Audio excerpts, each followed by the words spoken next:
Hello viewers, আসসালামু আলাইকুম। আজকে আমি করে দেখাবো বেগুন আলুর ঝোল, পাতলা ঝোল।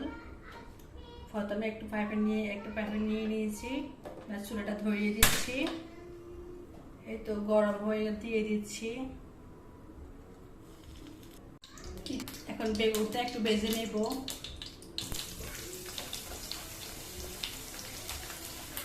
নর্মালি নিরামিষ তরকারিতে একটু সবকিছু একটু ভাজা ভালো আসে, খেতেও ভালো লাগে। দুধ গুঁড়া দিয়ে দিচ্ছি, সাথে একটু লবণ দিয়ে দিব।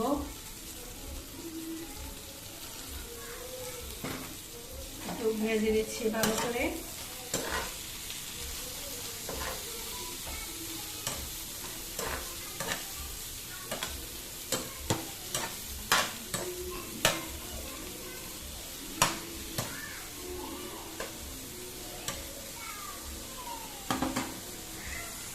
ঢেকে দিচ্ছি 5 মিনিটের জন্য, একটু ভালোভাবে যাতে ভাজা হয় তাই।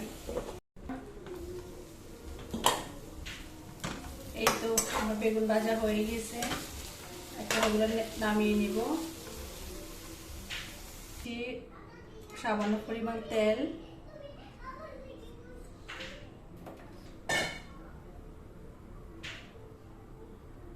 এর মাঝে দিয়ে দিচ্ছি 2টা শুকনা মরিচ, আরো দিয়ে দিচ্ছি 1 চামচ পাঁচফোড়ন, ভালোভাবে নেড়ে ছেড়ে দিচ্ছি।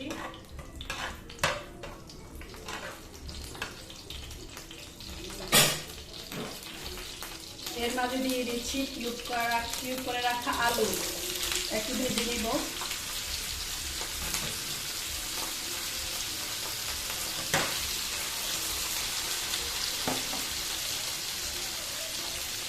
দিয়ে দিচ্ছি হলুদ গুঁড়া সামান্য পরিমাণ, 1/2 চামচ।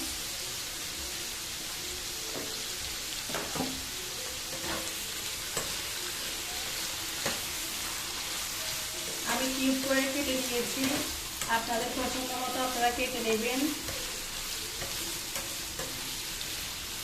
নিরামিষ রান্নার মাঝে আলুগুলো এরকমই কাটে, একটু পাতলা করে কিউব করে।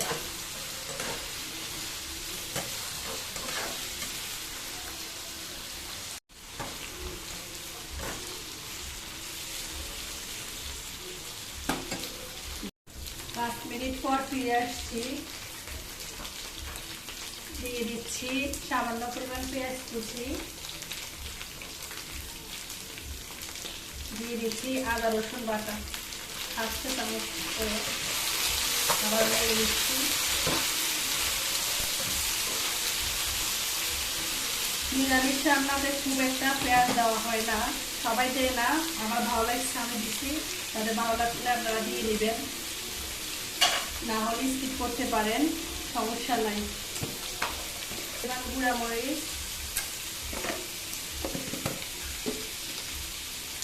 আরো দিয়ে দিচ্ছি হলুদ,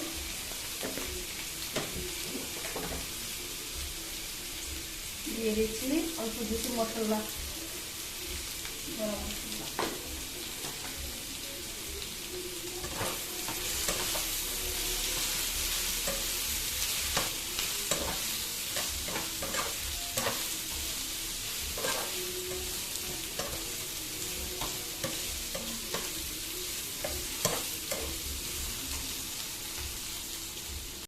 আবারও ঢেকে দিচ্ছি।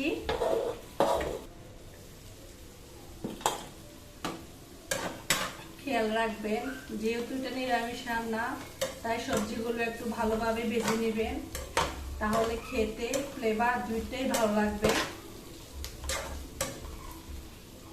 দিয়ে দিচ্ছি একটু পানি,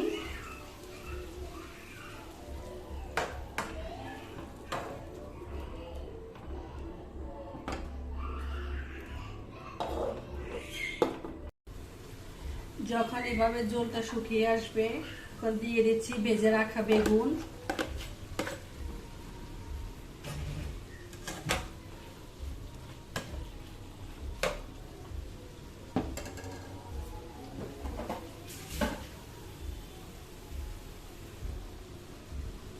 যে পাত্রে বেজে রাখা বেগুন দিয়ে রাখছিলাম ওই বাটি একটা ধুয়ে পানি দিয়ে দিচ্ছি। নিরামিষ রান্নাতে ঝোলটা একটু বেশি হলেই ভালো লাগে।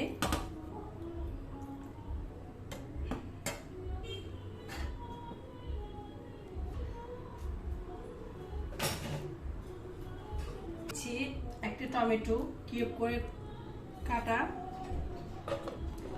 এরপর